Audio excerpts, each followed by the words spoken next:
തീവ്രവാദ പ്രഭാഷകൻ സക്കീർ നായിക്കിനെ പ്രഭാഷണത്തിന് ക്ഷണിച്ച് ഖത്തർ. ലോകകപ്പ് വിവാദത്തിൽ. പരസ്യമായി സമത്വവും തുല്യതയുമൊക്കെ പ്രസംഗിച്ച് മറ്റുള്ളവരുടെ കണ്ണിൽ പൊടിയിട്ട് പൊതുജന വേദികളിൽ നൈസായി മതത്തെ അവതരിപ്പിക്കാനും മതപ്രത്യയ ശാസ്ത്രങ്ങൾ നിയമങ്ങൾ എന്നവണ്ണം മറ്റുള്ളവരുടെ മേൽ അടിച്ചേൽപ്പിക്കാനും ഇസ്ലാമിസ്റ്റുകൾ കാട്ടിക്കൂട്ടുന്നത് അനിതര സാധാരണമായ വ്യഗ്രതയാണ്. അതിന് നിരവധി ഉദാഹരണങ്ങൾ ചൂണ്ടിക്കാണിക്കുവാനുണ്ടെങ്കിലും അത്തരം നീക്കങ്ങളുടെ ഏറ്റവും അപലപനീയമായ വേർഷനാണ് ഇപ്പോൾ ഇസ്ലാമിക രാഷ്ട്രമായ ഖത്തറിൽ വേൾഡ് കപ്പ് ഫുട്ബോൾ നടക്കുന്നതിനിടയിൽ വിവാദ ഇസ്ലാമിക തീവ്ര മതപ്രഭാഷകനായ സക്കീർ നായിക്കിനെ ഖത്തറിലേക്ക് മതപ്രഭാഷണത്തിന് ക്ഷണിച്ചു വരുത്തുന്നതിലൂടെ സംഭവിച്ചിരിക്കുന്നത്.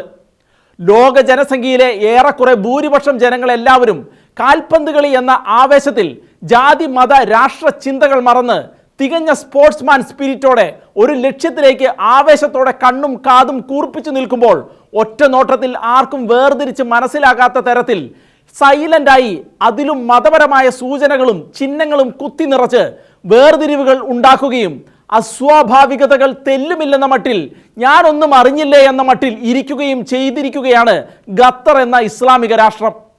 സ്പോർട്സിനെ സ്നേഹിക്കുന്ന ലോകത്തിലെ മുഴുവൻ ആളുകളുടെയും ആവേശങ്ങൾ അതിൻ്റെ പാരമ്യതയിൽ എത്തി നിൽക്കുന്ന വേൾഡ് കപ്പ് നടക്കുന്നത് എപ്പോഴും ലോകത്തിലെ പ്രമുഖ രാജ്യങ്ങളിലായിരിക്കും. അതിലൊന്നും ആതിഥേയരായ രാജ്യങ്ങളുടെ മതപരമായ ആദർശങ്ങൾ ആരും കലർത്താറില്ല.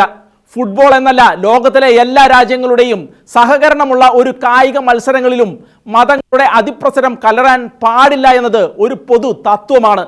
എന്നാൽ ഖത്തർ 2022 ലോകകപ്പ് ഫുട്ബോളിന് ആതിഥേയത്വം വഹിക്കുമെന്ന് പ്രഖ്യാപനം വന്നപ്പോൾ മുതൽ അണിയറയിൽ നിന്ന് അവരുടെ സൈബർ ഇടങ്ങളിലൂടെ ഇസ്ലാം മതത്തിൽ അധിഷ്ഠിതമായ ജൽപ്പനങ്ങൾ പ്രവഹിച്ച് തുടങ്ങിയതാണ്. ഫുട്ബോൾ ലോഗോയിലും ടൈറ്റിലിലുമെല്ലാം അത് വ്യക്തമായി തന്നെ തെളിഞ്ഞു കാണാം.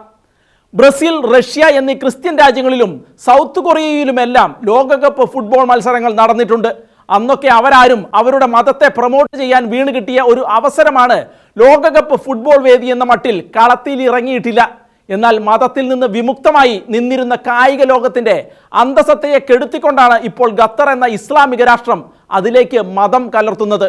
ഫുട്ബോളുമായി ബന്ധപ്പെട്ട ആരെങ്കിലും ഇസ്ലാം മതത്തിലേക്ക് പരിവർത്തനം ചെയ്യപ്പെട്ടാൽ അത് ലോകകപ്പിനേക്കാൾ വലിയ ലോകോത്തര സംഭവമായി സമൂഹ മാധ്യമങ്ങളിൽ കൊണ്ടാടുന്നത് സമൂഹത്തിന് നല്ല സന്ദേശമല്ല നൽകുന്നത്.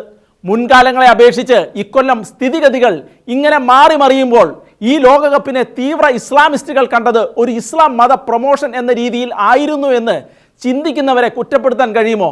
കാരണം നിശബ്ദമായ ആ മത പ്രൊമോഷൻ ഹോട്ടലുകളിലും സ്റ്റേഡിയത്തിലും തെരുവുകളിലും അങ്ങനെ ഖത്തറിലെ മിക്കയിടങ്ങളിലും ഇപ്പോൾ കാണാൻ കഴിയും. അതുക്കും മേലെ ഖുറാൻ വായിച്ച് ഫുട്ബോൾ ആരംഭിക്കുന്നത് പോലെയുള്ള കാഴ്ചകൾ കാൽപന്ത് കളികളുടെ ചരിത്രത്തിൽ ആദ്യമായിട്ട് ഖത്തറിലാണ് കണ്ടത്. ഇക്വഡോറുമായുള്ള ഖത്തറിന്റെ മത്സരത്തിന് മുൻപ് തന്നെ ഫേസ്ബുക്കിലൂടെയും വാട്സപ്പിലൂടെയും ഇസ്ലാം മത പ്രൊമോഷൻ ശക്തമായിരുന്നു. അതിലൊന്ന് വേൾഡ് കപ്പിന് വന്ന 520 പേർ ഇസ്ലാം സ്വീകരിച്ചുവെന്നും ഈ ലോകകപ്പ് കഴിയുമ്പോഴേക്കും ആയിരക്കണക്കിന് ആളുകൾ ഇസ്ലാം സ്വീകരിക്കുമെന്നും ആയിരുന്നു. എല്ലാറ്റിലും ഉപരിയായി ഇസ്ലാമിസ്റ്റുകളുടെ കൂട്ടത്തിലെ തീവ്ര മതപ്രഭാഷകനായ സക്കീർ നായിക്കിനെ ഫുട്ബോൾ നടക്കുന്നതിനിടയിൽ പ്രഭാഷണത്തിന് ഖത്തർ കൊണ്ടുവരുന്നതിലൂടെ ലോകകപ്പ് ഫുട്ബോളിനെ മതപ്രചാരണത്തിനുള്ള അസുലഭ അവസരമായി കാണുന്ന അജണ്ടകളാണ് പുറത്തു വരുന്നത്. കള്ളപ്പണം വെളുപ്പിക്കൽ, വിദ്വേഷ പ്രസംഗം തുടങ്ങിയ കുറ്റകൃത്യങ്ങളിൽ ഇന്ത്യ തേടിക്കൊണ്ടിരിക്കുന്ന കൊടും കുറ്റവാളിയാണ് ലോകോത്തര ഭീകര സംഘടനയായ അൽ ഖ്വയ്ദയുടെ ആശയങ്ങളെ പിന്തുണയ്ക്കുന്ന സക്കീർ നായിക്ക്. ഏറെക്കാലമായി മലേഷ്യയിൽ ഒളിവിൽ പാർക്കുന്ന അയാൾ ലോകകപ്പിന്റെ മറവിലാണ് ഇപ്പോൾ ഖത്തറിൽ എത്തിയത്. നിർബന്ധിത മതപരിവർത്തനത്തെ പ്രോത്സാഹിപ്പിക്കുകയും ചാവേർ സ്ഫോടനങ്ങളെ ന്യായീകരിക്കുകയും ചെയ്യുന്ന ഈ ഭീകരവാദിയുടെ പ്രസംഗം വ്യാപകമായി ഖത്തറിൽ ഉണ്ടാകുമെന്നാണ് ഇപ്പോൾ പുറത്തു വന്നിരിക്കുന്ന വിവരം. അങ്ങനെയായാൽ 2022 ലോകകപ്പ് ഫുട്ബോൾ കനത്ത വിവാദത്തിലേക്കാണ് കൂപ്പുകുത്തുക എന്ന കാര്യം ഉറപ്പ്. ഫുട്ബോളിനിടയിൽ മതം കുത്തിക്കയറ്റാൻ നോക്കുമ്പോൾ സ്വാഭാവികമായും തിരിച്ചടികൾ ഉണ്ടാകുമെന്ന് ലോകരാജ്യങ്ങൾ ഇപ്പോൾ മുന്നറിയിപ്പ് നൽകിയിരിക്കുകയാണ്.